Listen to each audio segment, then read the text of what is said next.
Bom dia, amados. Bom dia. A paz. A paz. Que Deus abençoe a todos rica e abundantemente. Amém? Amém. Amados, nós estamos com as nossas Bíblias abertas na epístola, na carta de 1 Pedro, capítulo de número 2. Iremos ler os versos 18 ao 25. Eu peço a todos vocês que durante a semana releiam o texto pregado no domingo, ensinado no domingo. Vocês releiam e peçam direção a Deus, para Deus falar com vocês aquilo que não foi falado durante o culto, que Deus possa acrescentar, que Deus possa mostrar mais, ou então aquilo que foi falado durante o culto possa fazer mais significado para vocês durante a semana. Aquilo que talvez você não entendeu durante o culto e por algum motivo não quis perguntar, mas ficou encucado ali na sua mente, ficou meio que aquela interrogação. Você então, talvez em suas leituras e orações semanais, você possa encontrar resposta àquela dúvida, àquela questão, o esclarecimento. E também você faça a leitura do que nós iremos ler. Faça a leitura do que lemos no domingo e aproveita a semana, para que você possa fazer a leitura do próximo domingo. Porque quando nós estamos pregando assim sequencialmente as escrituras, você já sabe o que vai ser pregado domingo. Você já sabe o que é que vai ser lido no domingo, o que vai ser exposto.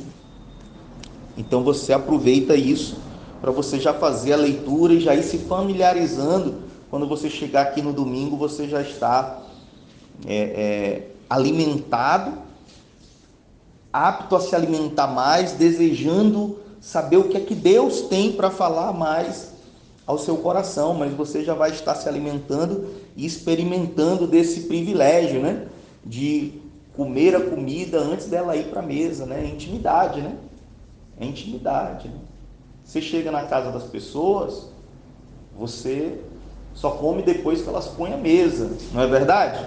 Mas na sua casa, você vai ali, prova um pouquinho antes, Não é assim que se faz?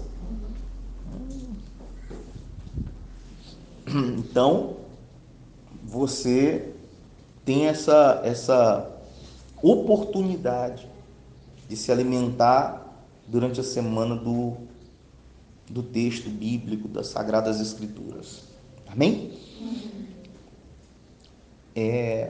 O apóstolo Pedro aqui, nós temos visto que desde o início ele indica os seus ouvintes, indica quem são esses seus ouvintes, esses seus leitores, e ele demonstra que esses leitores, que esses ouvintes dessa carta, e quando eu falo ouvintes é porque nem todos tinham o privilégio de pegar a carta e ler, Não havia uma carta para cada um, era uma carta para a igreja, então um lia e os outros ouviam.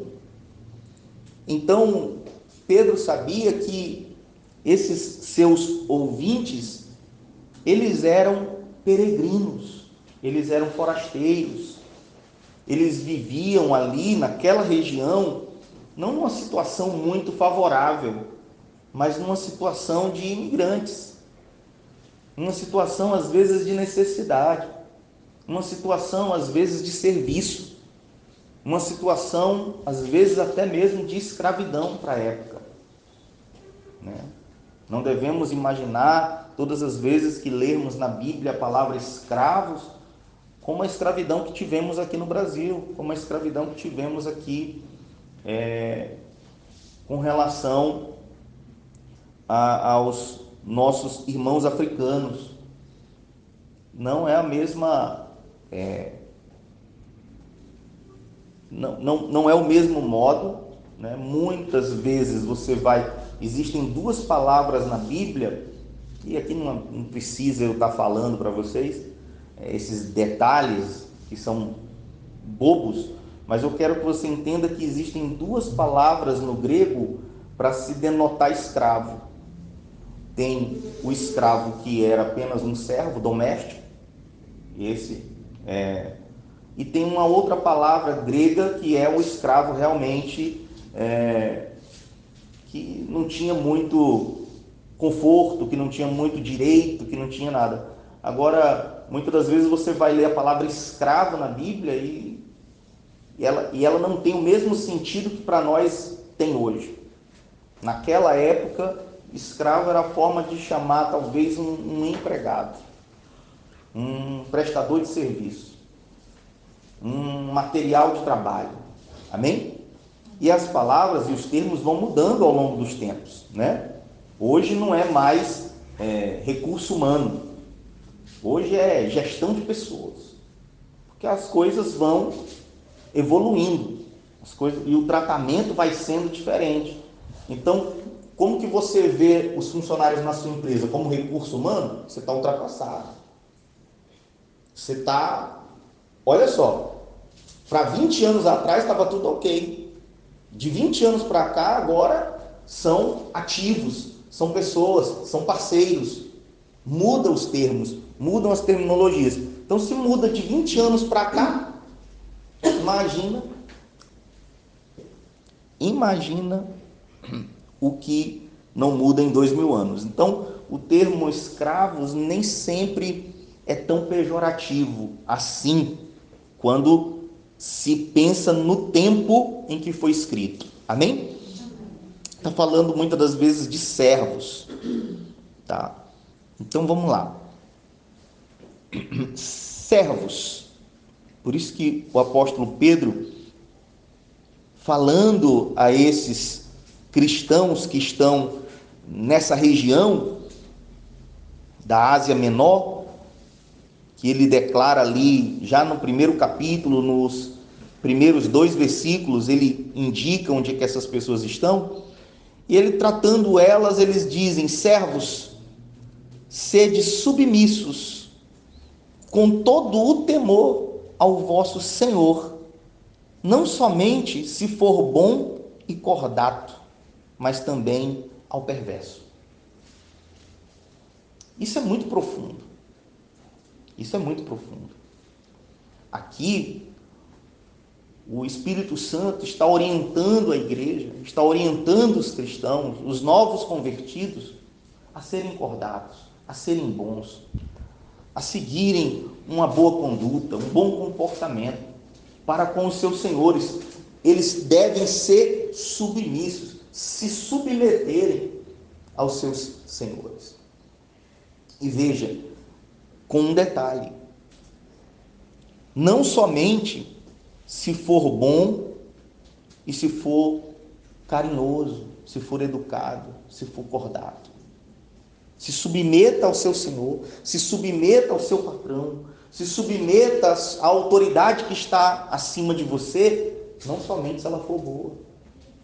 Porque alguém pode dizer: não, vou me submeter, amém, mas também não posso aceitar isso, porque fulano é mau. E veja que contrassenso, que coisa terrível para nós seres humanos. Essa orientação é totalmente contrária aos nossos pensamentos. É totalmente inaceitável para o nosso senso de justiça. A gente vai ter a tendência de dizer: não, é bom se submeter quando a pessoa é legal, quando a pessoa é bacana e tal.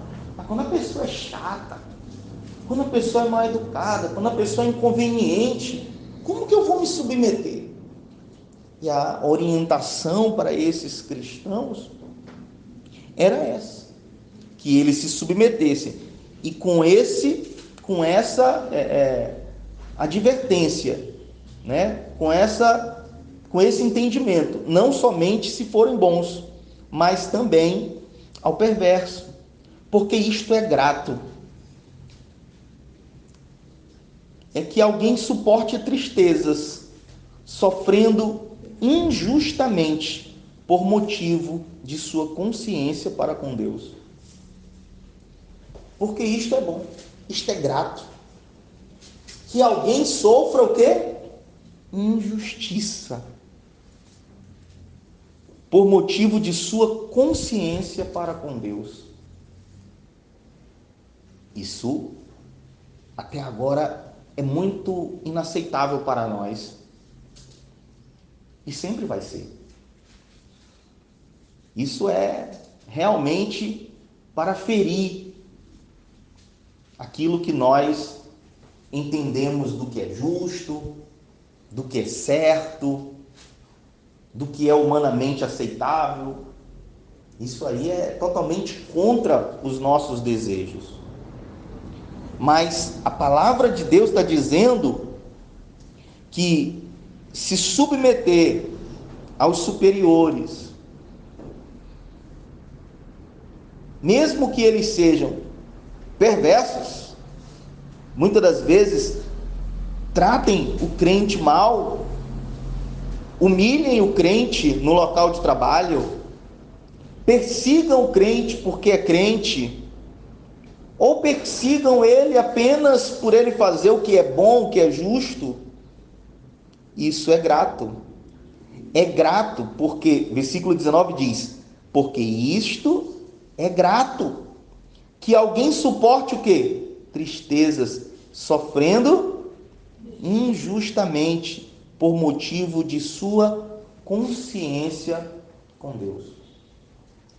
Então é a nossa consciência, é o nosso conhecimento de Deus, é o entender que não, eu posso até estar sofrendo, mas eu estou sofrendo, estou sendo injustiçado, estou passando por uma situação que talvez eu não gostaria de passar, mas nessa situação que eu estou passando, nesse momento difícil que eu estou enfrentando, e aí eu quero que você não pense apenas na relação de trabalho, mas eu quero que você pense em todas as situações da sua vida, porque aqui são princípios para a nossa vida. Eu quero que você pense que em qualquer situação que você esteja passando, que você se sinta injustiçado, você deve ter uma postura de consciência de Deus e de entendimento de que Deus está no controle de todas as coisas, de que Deus não está permitindo você passar por aquilo em vão.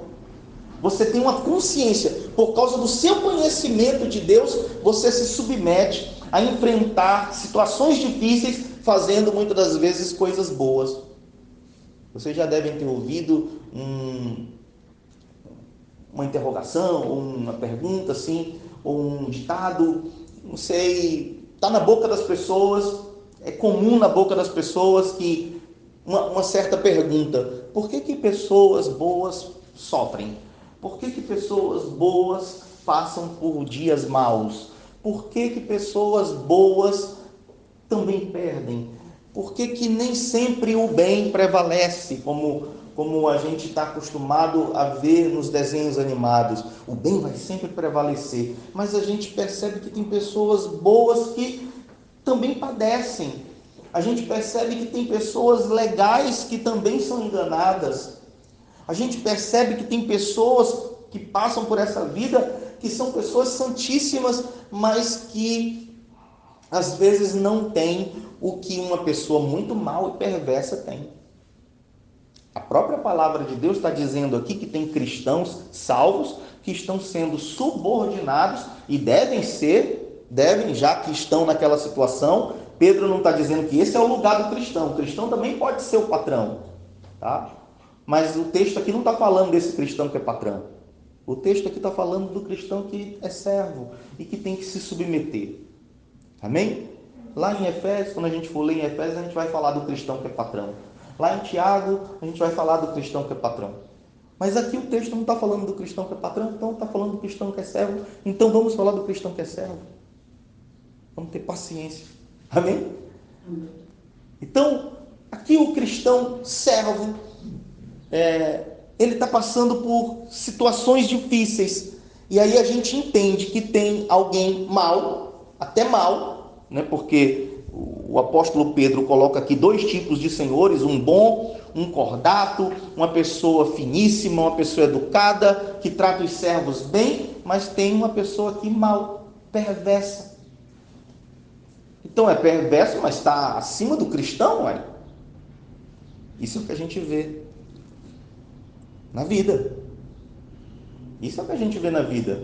Não é o que a gente ouve nas pregações. As pregações dizem que o cristão sempre vai estar por cima, nunca vai passar aperto. As pregações inventadas aí dizem que só vai estar por cima e nunca por baixo, e que nunca vai passar aperto, e que nunca vai perder nada, e que nunca vai se submeter a ninguém. Mas a Bíblia está dizendo, não, se submeta. Se submeta ao bom patrão e também ao mal, se for o caso. E ele diz assim, olha, porque isto é grato que alguém sofra tristezas, sofrendo injustamente por motivo de sua consciência para com Deus.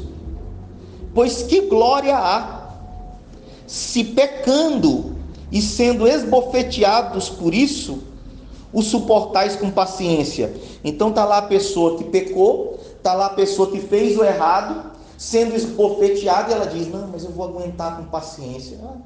Qual é a fama dessa pessoa? Qual é a vantagem dessa pessoa? Que glória há nisso? Não, eu errei, eu vou agora aguentar. Amém, ela está pagando pelo que ela fez. Mas o que Deus está dizendo aqui, que a maior glória é você, às vezes, até ser esbofeteado sem ter feito nada. Olha aqui, gente, vou repetir para ser bem didático e para ficar claro na nossa cabeça. E isso aqui é inaceitável a nós. Porque nós vamos dizer assim, ó, o que nós vamos dizer assim, se eu tivesse feito por onde, tudo certo. Mas eu não fiz por onde. Fulano está sendo injusto comigo. O mundo está sendo injusto comigo. Eu fiz tudo certo e fulano está me perseguindo. Eu fiz tudo certo e fulano está fazendo errado comigo. Eu fiz tudo certo e as coisas estão dando errado. Isso não é justo. E a palavra de Deus chega para nós e diz, não pensa assim. Olha, que louvor há, versículo 20, que glória há, se pecando e sendo esbofeteados por isso, por causa do pecado, o suportais com paciência. Se, entretanto, praticardes o bem, sois igualmente afligidos e o suportais com paciência, isto é grato a Deus. Presta atenção. Se você, que glória há se você pecar e for punido, e você aceitar com paciência a punição. A glória é você fazer o certo, ser punido e dar glória a Deus. Olha que loucura, gente. Você faz o certo, olha aqui, ó. Vamos lá. Se, entretanto, o começo do versículo ele faz uma pergunta. Porque qual é a glória se você tiver cometido um erro, você apanhar por esse erro que cometeu? Qual é a glória? E você ficar paciente, tranquilo, porque você tem consciência que cometeu esse erro. Aí você aceita, porque está justo, né? Tranquilo. Mas se, entretanto, quando você praticar o bem, você for igualmente afligido, quer dizer, você também apanhar, você também foi esbofeteado, praticando o bem, e suportais com paciência, isto é grato a Deus. Eu não entendo isso aqui. Você entende? Eu não entendo. Mas ao mesmo tempo, entendo. A única coisa que eu entendo é que não é o sofrimento que me purifica. A única coisa que eu quero que você também compreenda nesse versículo, e você vai ver mais, vamos dizer que piores versículos que esse, se a gente pode falar assim, piores ao nosso entendimento, piores para a nossa compreensão, piores para o que a gente entende por justiça, piores que nos ferem mais, piores versículos que nos machucam mais, que nos batem mais, que mostram como a gente é orgulhoso pra caramba, que a gente é orgulhoso pra caramba, que a gente não aceita que um irmão pise no nosso dedo mindinho. Se a gente tiver com a razão, olha, não vai dar certo isso. É ou não é? A gente não é humilde, a gente é orgulhoso. E esses versículos ferem o nosso orgulho, ferem o nosso ego, porque dizem, peraí, você é cristão, você é outro povo, você foi chamado para se comportar diferente, você foi chamado para ter reações diferentes. Então o que eu quero que você entenda, presta atenção pessoal, e o que o Espírito Santo quer passar para nós, de que não é o sofrimento aqui que está sendo glorificado, mas o que está sendo glorificado aqui, exaltado nesse texto, é a nossa reação a ele, reação ao sofrimento, é o nosso modo de viver diante das lutas da vida, quando essas são inevitáveis. Você está compreendendo, sim ou não? Eu quero que vocês não olhem para as relações de trabalho de hoje, porque se vocês olharem para a relação de trabalho de hoje, vocês vão dizer assim, se o meu patrão me perseguir, eu largo o emprego e vou para outro. Mas Pedro está falando com pessoas que não tinham a possibilidade de fazer isso, são servos,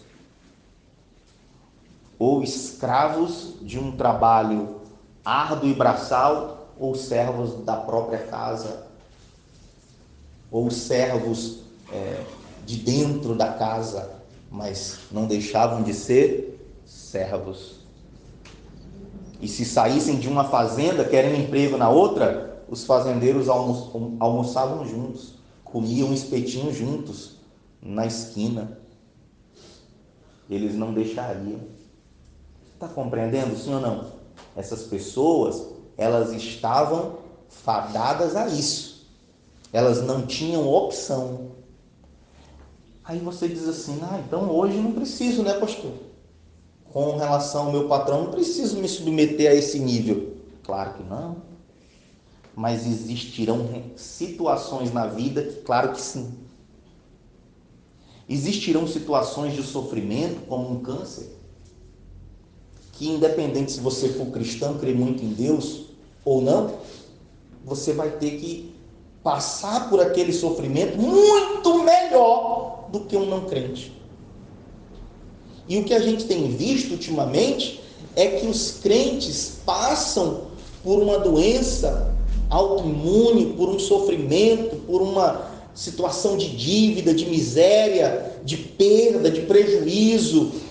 Os crentes passam por essa situação muitas das vezes mais fragilizados e mais emocionalmente destruídos do que um não crente.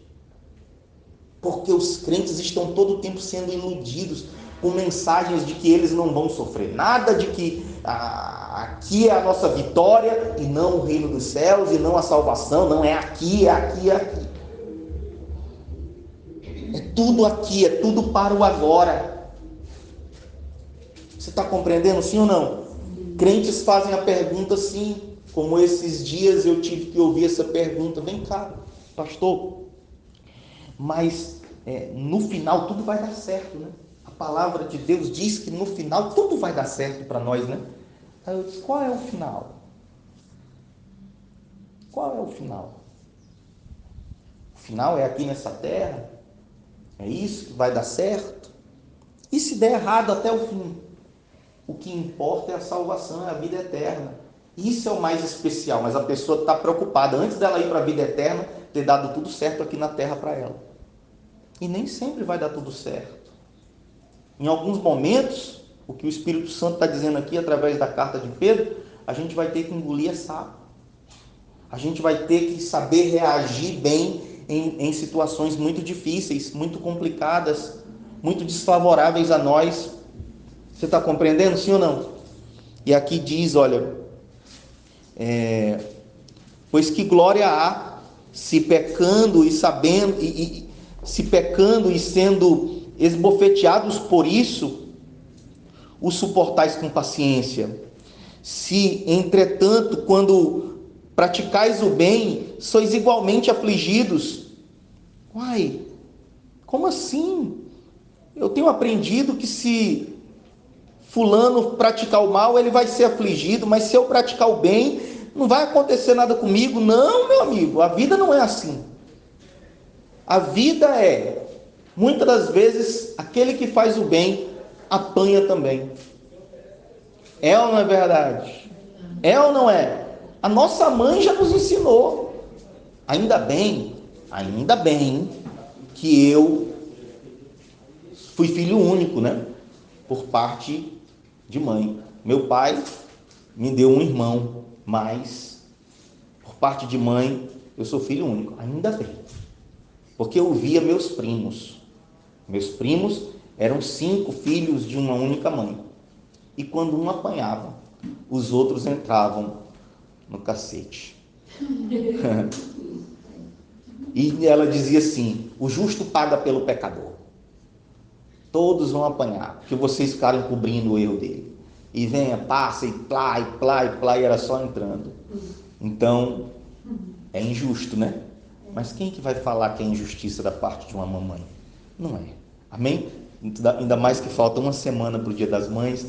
Vocês têm toda razão. Amém? Amém. O filho é que entenda isso. O filho é que engula isso. O filho é que compreenda, digira isso. Amém? O filho que tente absorver isso da melhor forma. Porque a mãe está certa. Diga glória a Deus. Inclusive, se a mãe precisar corrigir o filho, dar uma lapada no filho, vocês, filhos, aceitem com alegria, com paciência. Amém? Amém. Porque mamãe sempre tem razão. Então, se entretanto praticardes o bem, olha, meu Deus, se você praticar o bem e for igualmente afligidos e suportar com paciência, isto é grato a Deus. O suportar com paciência as aflições, o passar pelas aflições sem mudar o seu caráter, o passar pelas aflições, porque as aflições muitas das vezes são uma oportunidade para você se corromper, para você se tornar uma pessoa desonesta, para você se tornar uma pessoa egoísta, que não pode ver uma vantagem que quer, porque está precisando. Não pode ver uma vantagem que quer pegar. Não pode ver um alívio que quer usufruir. E muitas das vezes se tornando uma pessoa corrompida e injusta. Então ele diz: olha, vocês estão tendo uma oportunidade de, quando vocês fazem o bem e vocês são afligidos e vocês são esbofeteados fazendo o bem, vocês têm a oportunidade de suportar com paciência isso, e isto ser um meio de gratidão a Deus. Porquanto para isto mesmo fostes chamados. Não foi que nós fomos chamados para sofrer, tá, gente? Nós fomos chamados para ser gratos a Deus. Nós fomos chamados para passar pelas situações da vida com paciência, sendo gratos a Deus e com um senso interno de uma justiça não nossa, mas uma justiça onde Deus vai ser glorificado. Do que adianta você se rebelar contra os seus patrões? Do que adianta você se rebelar contra a vida e o seu Deus ser envergonhado? Se você tiver uma consciência de Deus, você vai se manter mais tranquilo, mais sereno, mais pianinho, mais humilde, mais soviético. Amém? Você está compreendendo? Sim ou não? Sim. Porque você tem uma consciência de Deus e você é grato a Deus.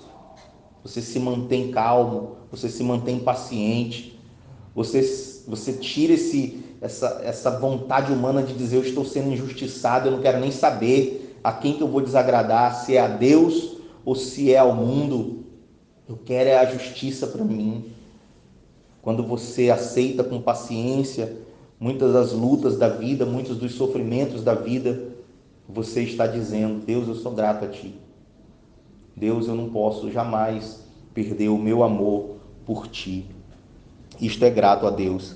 Portanto, para isto fostes chamados, pois que também Cristo sofreu em vosso lugar, Pedro aqui, ele traz o apóstolo Pedro aqui, através do Espírito Santo, ele traz o sofrimento de Cristo. No mesmo contexto que ele está falando com os irmãos que sofrem, que estão sendo subordinados, que estão sendo esbofeteados, Pedro vem e traz Cristo.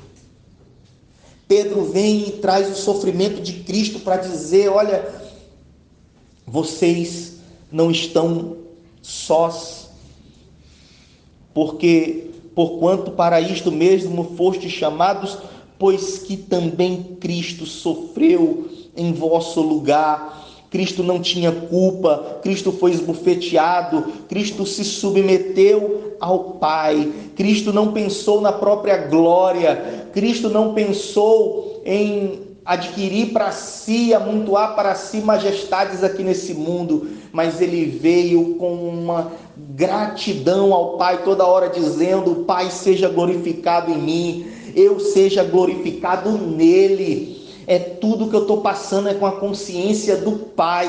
Cristo tinha essa consciência do Pai. Cristo sofreu em nosso lugar, não no lugar dele, não por culpa dele, mas por culpa nossa. E aí o apóstolo Pedro vem e diz: olha, vocês têm que suportar as aflições, vocês têm que, muitas das vezes, até quando vocês são esbofeteados, serem humildes, se submeter aos bons, se submeter aos maus, vocês têm que ser gratos a Deus. E aí o Espírito Santo traz o exemplo de Cristo, pois ele também sofreu e ele não tinha culpa, ele sofreu no lugar de vocês. E ele a sofreu com paciência. E a palavra de Deus diz que ele não abriu a boca, mas como uma ovelha muda, foi ao seu tosqueador. Amados, Cristo nos dá uma lição. Perante Pilatos, Cristo praticamente não abriu a boca. Cristo não pediu juízo próprio.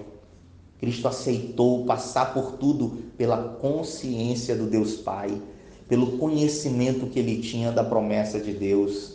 E porque ele estava passando tudo aquilo, não por culpa dele, mas por culpa nossa. Ele então estava comprando-nos o direito à vida eterna, à salvação. E aí ele diz: pois também Cristo sofreu em vosso lugar, deixando-vos exemplo para seguirdes os seus passos. Seguirdes os seus passos, seguirdes suas pisaduras. Seguir os passos, amados, não é apenas andar no mesmo caminho, não é aqui apenas andar na mesma direção. Seguir os passos nos remete a algo que precisa de atenção. Você percebe que existem pessoas treinadas para acharem pessoas em mapas. É ou não é verdade? Seguindo o quê?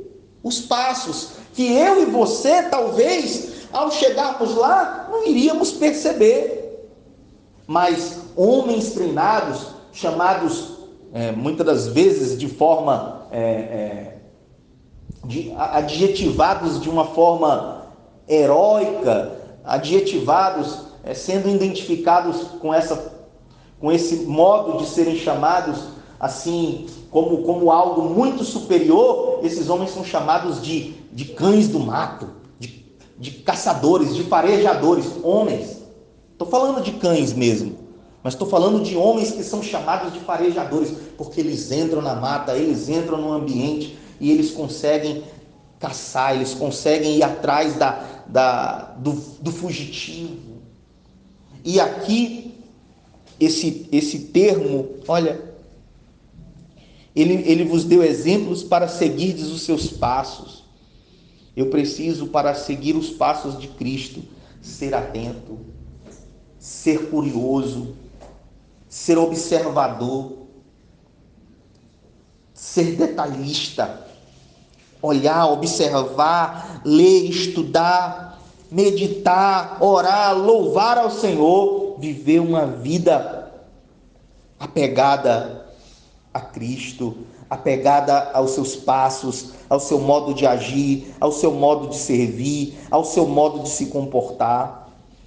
Ele diz: ele sofreu em vosso lugar, deixando-vos exemplo, para seguir os seus passos, o qual não cometeu pecado, nem dolo algum se achou em sua boca. Ele não cometeu pecado. Ele não apanhou porque era culpado. Mas ele não teve dolo em sua boca. Ele não proferiu nada de mal contra os seus acusadores. Ele não desejou mal nenhum àqueles que o humilhavam, muito pelo contrário. Quando na cruz ele foi ofendido, quando na cruz ele foi transpassado pelos nossos pecados, quando ele foi ferido com lança, quando deram para ele beber fel ao lugar de vinho, ele diz: Senhor, perdoa-lhes, eles não sabem o que fazem. Será que eu sou capaz de orar a Deus e dizer a Deus sobre o meu patrão, sobre a minha situação, sobre algum inimigo meu: Senhor, perdoa, eles não sabem o que estão fazendo? É esse o passo que eu tenho que seguir de Cristo. Olhar para o próximo, como já pregamos aqui nas semanas anteriores, ver algo de bom, mesmo naquele mal, mesmo naquele perverso, mesmo naquele que nos esbofeteia o rosto, e dizer: Senhor, perdoa. Eles não sabem o que fazem. Eles não sabem que estão, muitas das vezes, perseguindo uma mulher ungida de Deus, um homem ungido de Deus. Eles não sabem o que fazem. Será que eu tenho essa capacidade de seguir esses passos? Os passos de Cristo são esses, o qual não cometeu pecado. E Cristo, lá em João, ele pergunta para os seus discípulos, ele diz: alguém pode me imputar pecado algum? Porque realmente Cristo passou aqui e não cometeu pecado nenhum. E aquele que não cometeu pecado, nem dolo, nem culpa alguma se achou na sua boca. Pois ele, quando era ultrajado, não revidava com ultraje. Ele, quando era maltratado, ele não revidava com maltrato. Mesmo quando esse maltrato, mesmo quando esse ultraje, mesmo quando essa ofensa, mesmo quando essa humilhação, ele poderia revidar no coração, mas ele não revidava.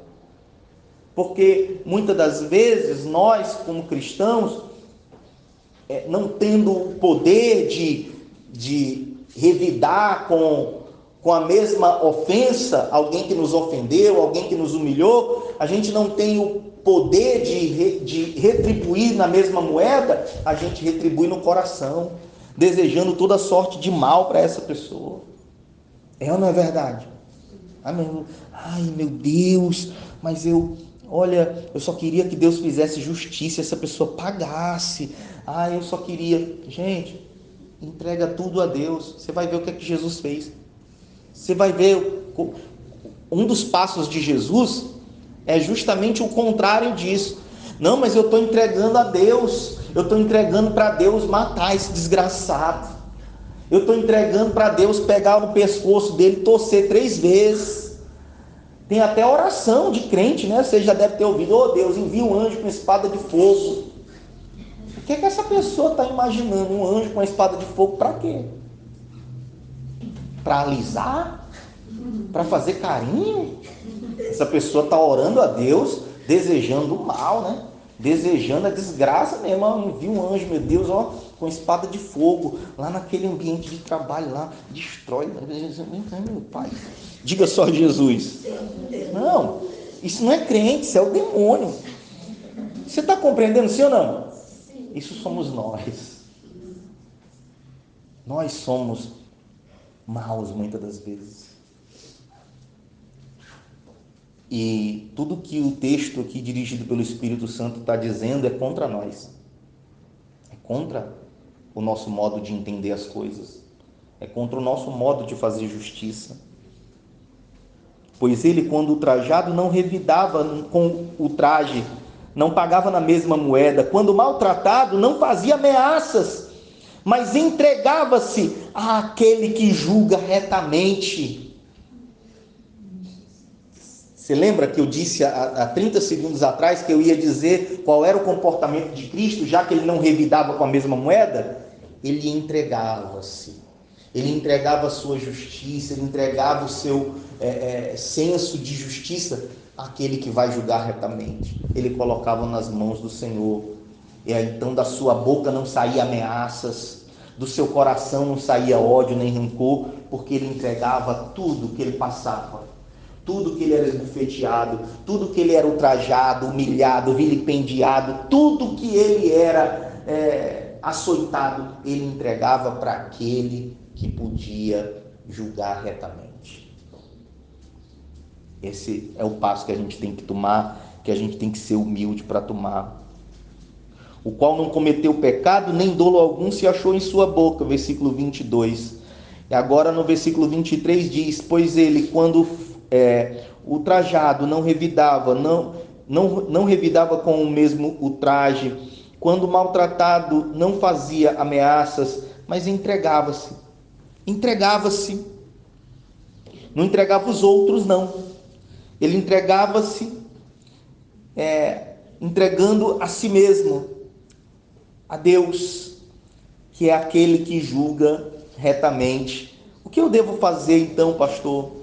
Quando eu passo por aflições, por lutas, por injustiças, eu devo me entregar retamente, ou me entregar àquele que pode me julgar e julgar os outros retamente. Tem um livro de Viktor Frankl que eu tirei aqui uma citação dele, eu queria ler para vocês. Viktor Frankl, ele sofreu nos campos de concentração.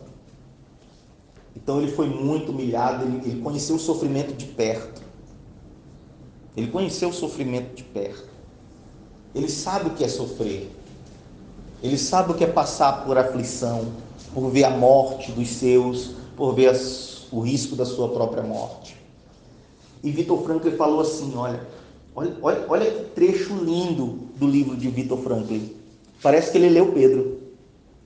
Parece que ele leu o que o Espírito Santo falou para Pedro escrever. Olha o que Viktor Frankl falou. Um homem, talvez, que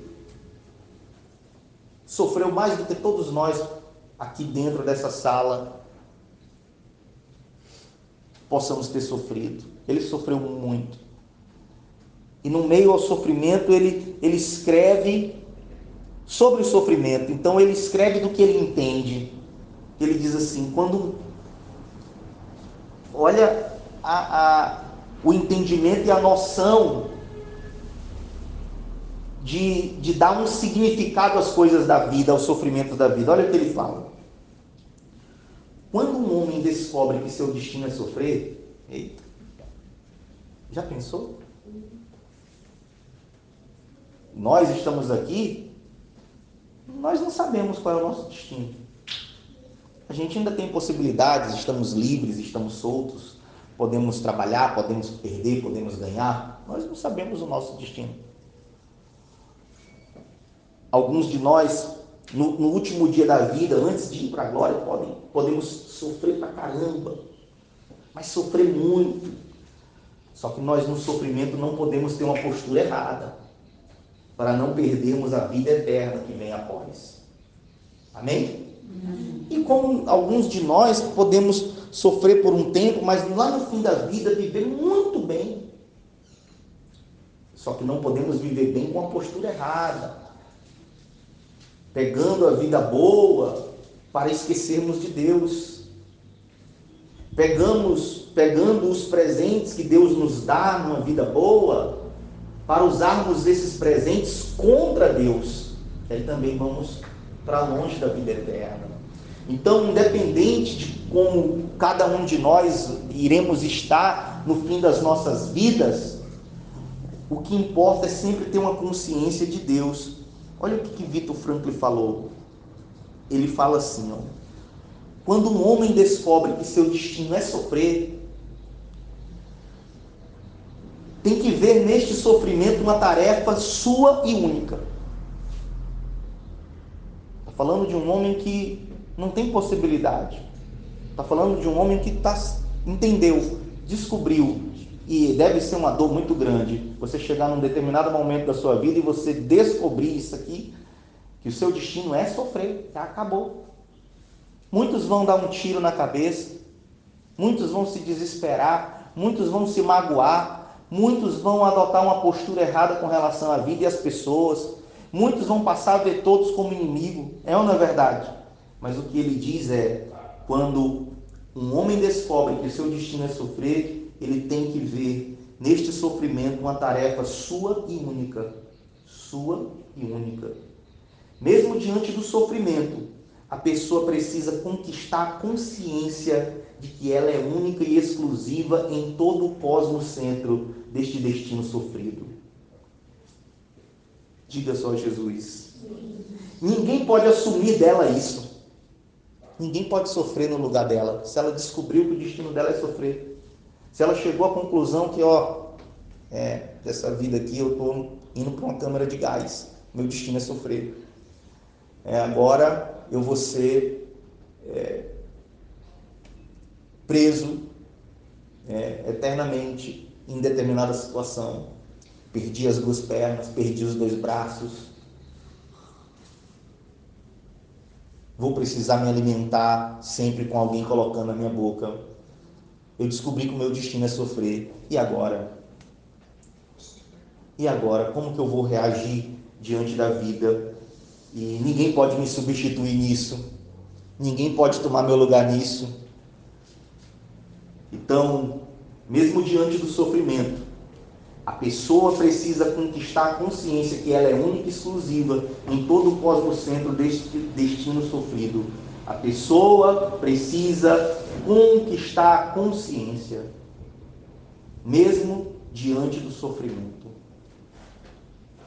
Mesmo diante do sofrimento, a pessoa precisa conquistar a consciência. Não é o que o Espírito Santo falou? Através de Pedro? É ou não é verdade? Isso é consciência em Deus. Viktor Frankl não fala que consciência é essa. É uma consciência para a vida. É uma consciência para as coisas. É uma consciência para as pessoas. Mas a palavra de Deus nos diz qual é a consciência que a gente tem que ter diante das lutas da vida. Viktor Frankl entendeu que a gente tinha que ter alguma consciência. Se a gente entender que o nosso destino é sofrer, se a gente entender que não tem mais jeito, mesmo diante do sofrimento, não adianta espernear, chorar, reclamar. A pessoa tem que conquistar a consciência de que ela é única e exclusiva em todo o cosmocentro, em todo o universo deste destino sofrido que é o dela. Ninguém pode assumir dela isto. E ninguém pode substituir a pessoa no sofrimento. Mas na maneira como ela própria suporta este sofrimento, está também a possibilidade de uma vitória única e singular. A maneira como cada um lida com o sofrimento, está a oportunidade de uma vitória única, porque se ninguém pode substituí-la no sofrimento, e ela tem uma vitória, é a vitória única, é singular, é só dela. E qual é essa vitória única e singular? É a possibilidade de ter passado pelo sofrimento com boa consciência. Essa é a vitória. É a possibilidade de ter ressignificado, dado um novo sentido e significado a esse sofrimento e essas lutas da vida. Você está compreendendo, sim ou não? A oportunidade de quem sofre é a oportunidade de se reinventar. É a oportunidade de se tornar uma pessoa melhor.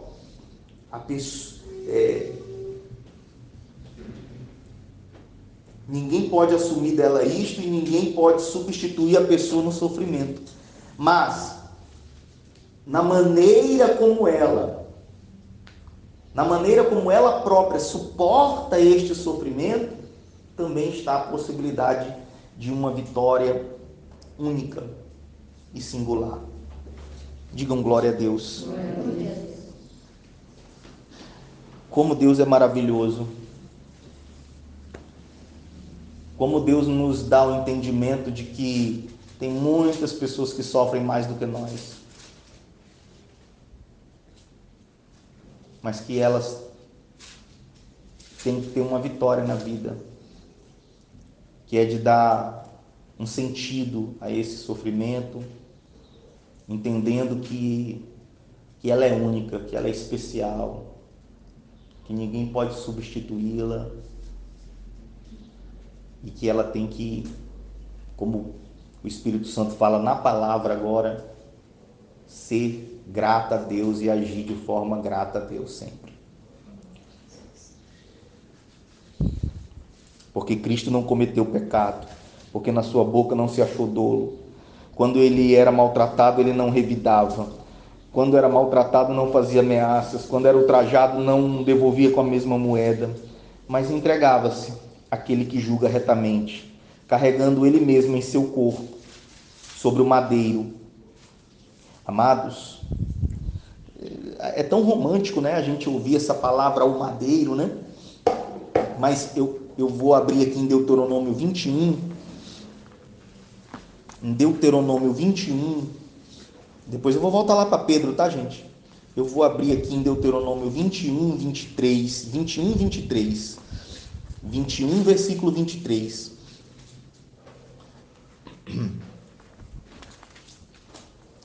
O apóstolo Pedro conhecia, tá, gente? O Antigo Testamento. Nesse texto que nós estamos lendo de Pedro, ele vai citar Ezequias, ele vai citar Isaías.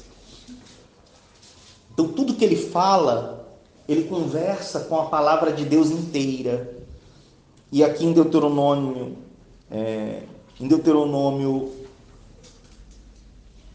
capítulo 21, versículo 23, olha o que aqui diz sobre o madeiro, olha o que aqui diz. O seu cadáver não permanecerá no madeiro durante a noite, mas certamente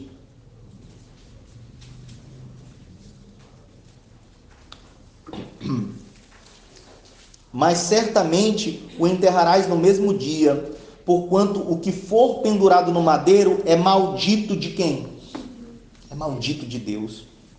Aqui não está falando sobre Jesus, tá, gente? Aqui não está falando sobre o Messias. Isso aqui não é uma profecia. A gente tem que entender o que é um texto profético. Isso aqui em Deuteronômio é falando sobre aquele que é colocado no madeiro, sobre o que é que deve fazer com o corpo daquele que for para o madeiro. Deve ser enterrado, e é aqui orientado o que deve fazer. Não vamos entrar em detalhes, mas o que a gente deve considerar é o que é dito, o que é ensinado. Aquele que é colocado no madeiro é o quê? É maldito de quem? De Deus. Nós vamos já entender melhor. Gálatas capítulo 3.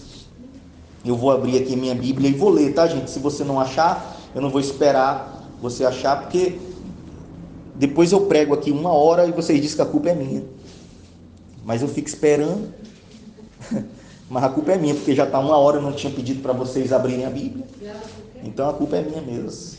Gálatas capítulo 3. Gálatas capítulo de número 3, versículo 13. 3:13.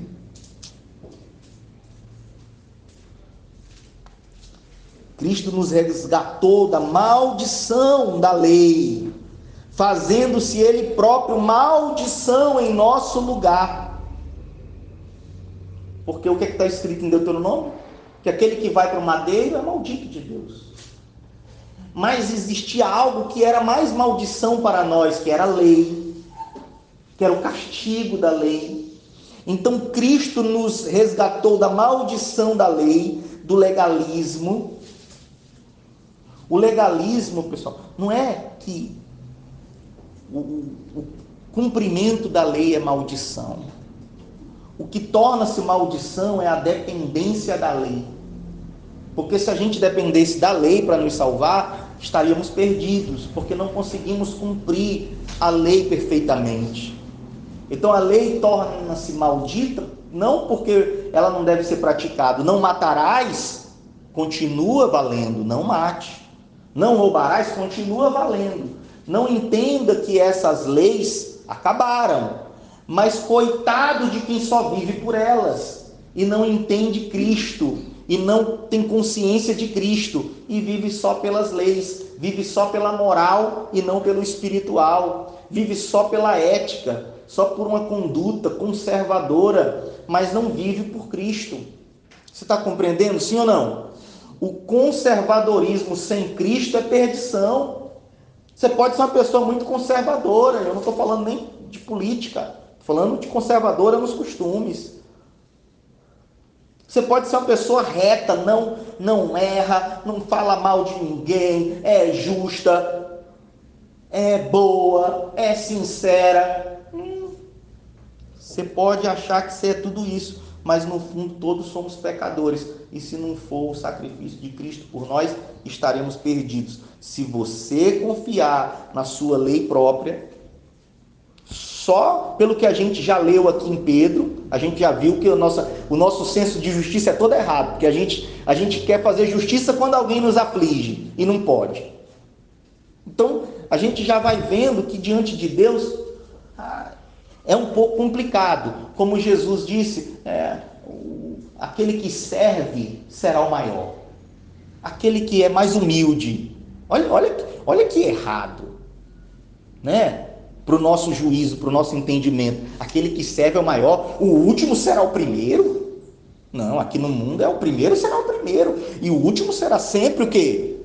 O último. Mas no juízo de Deus, no entendimento de Deus, é o contrário. Tem umas coisas que Deus é contraditório a nós. Ou será que nós é que somos contraditórios a Ele? Porque no senso de Jesus é isso, olha, o mais servo de todos será o maior de todos, aquele que mais servir. E a gente vai vendo que isso é uma verdade, né? Que Jesus foi um grande mestre mesmo. Que sabedoria maravilhosa, né? Quem que mais serve aí as pessoas? Não é Bill Gates? Não é Elon Musk? Não é Jeff Bezos da Amazon? Não é o Google? Não é o Mark Zuckerberg do Facebook? Que agora do Instagram? Não é ele que mais tem servido? É ele que tem sido o maior. Financeiramente falando, é um princípio para a vida. Aquele que mais serve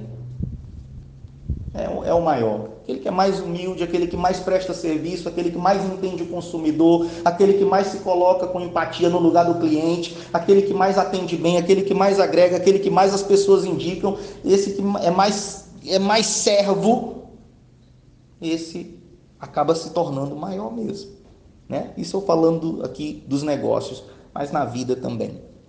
Amém? Vamos lá.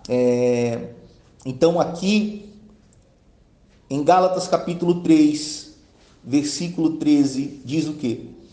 Cristo nos resgatou da maldição da lei, fazendo-se Ele próprio maldição em nosso lugar, porque está escrito, maldito todo aquele que for pendurado no madeiro. Você já sabe onde é que está escrito, não sabe? Deuteronômio 21, 23. Amém? Digam glória a Deus. Então, por isso que, aí vamos voltar para Pedro, por que eu abri esse parênteses para ir falar sobre o madeiro? É para quando você lê a palavra madeiro aqui, você entender a profundidade disso. Que Cristo se fez foi maldito, maldição. Que Cristo foi envergonhado, não só diante de Deus, mas diante de todo o povo de Israel, que entendia, que conhecia, que tinha esse entendimento de que qualquer miserável que fosse parar no madeiro era um maldito de Deus. Não tem nada de Deus aquele que para no madeiro. Não tem nada de bom aquele que vai ser pendurado no madeiro. Você está vendo que loucura? Como que o evangelho deu certo, tendo tudo para dar errado? Porque Cristo foi pendurado no madeiro numa cultura onde ser pendurado no madeiro era uma maldição. As pessoas o amaram, o adoraram e viram que era Deus no madeiro. E isso que é lindo, amados. carregando Ele mesmo em seu corpo, sobre o madeiro, os nossos pecados, para que nós, mortos para os pecados, vivamos para a justiça. Então, mortos para e vivendo para. Mortos para o pecado, e pecados aqui no plural, porque são todas as tentações que estão diante de nós, e não somente mas todas as tentações que afligem esses crentes ali na Ásia Menor, e tentações que vêm nos afligindo hoje, no nosso atual contexto de vida. Então nós temos que estar mortos para os pecados dessa vida, e possamos viver, é tudo uma continuidade, mortos para o pecado, vamos vivendo mortos para o pecado, né? Vivendo mortos, né? Mas mortos para o pecado, e vamos também viver para a justiça. Mortos para o pecado e vivos para a justiça. Por suas chagas, por suas feridas, fostes sarados. Porque estáveis desgarrados como ovelhas. Agora, porém, vos convertestes ao pastor e bispo da vossa alma. Porque estáveis desgarrados. Vocês estavam perdidos nesse mundo.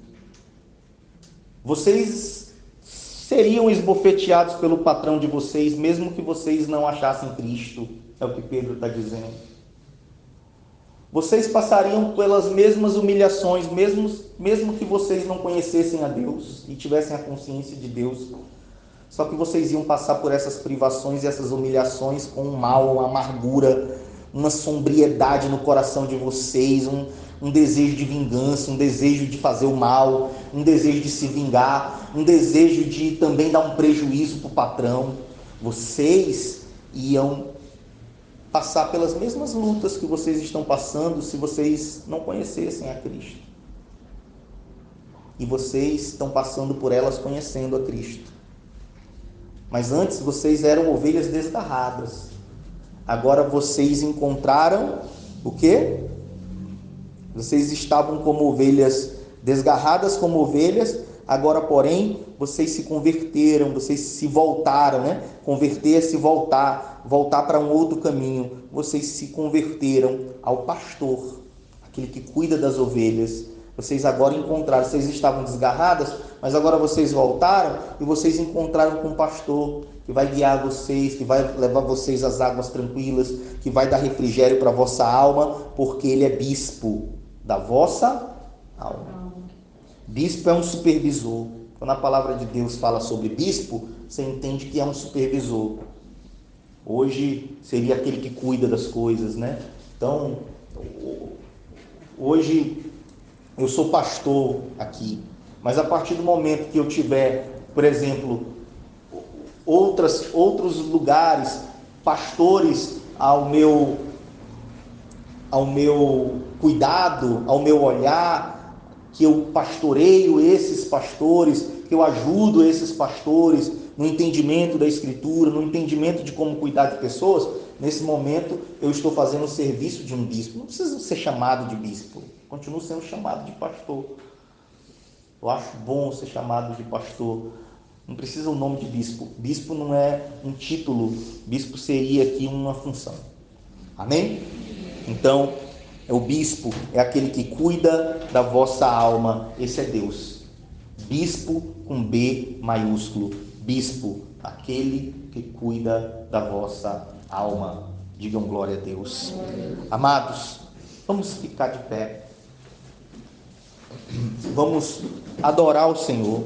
Vamos pedir a Deus sabedoria. Vamos pedir a Deus entendimento para entender esses contrassensos, para entender esses contrapontos aqui que a Escritura nos apresenta, essas coisas que para nós, para o nosso senso de justiça, muitas das vezes não são compreensíveis.